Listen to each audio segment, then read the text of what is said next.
তুমি কি জানো উম্মত, আমি 23টা বছর টানা তোর জন্য কেঁদেছিলাম উম্মত। আমি এমন কাঁদা কাঁদছি রে উম্মত তোদের জন্য। এশার নামাজের পরে দাঁড়াইছি, ফজরের আজান পর্যন্ত আমি আমার মালিকের কাছে তোদের জন্য, উম্মতের জন্য চোখের পানি ফেলে কাঁদছিলাম।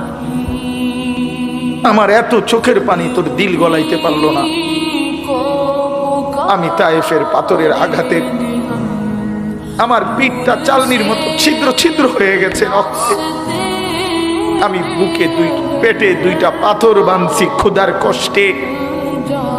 আমি উহুদের দান শহীদ করা রক্তে উহুদের ময়দানে পড়েছিলাম বেহুশ হয়ে।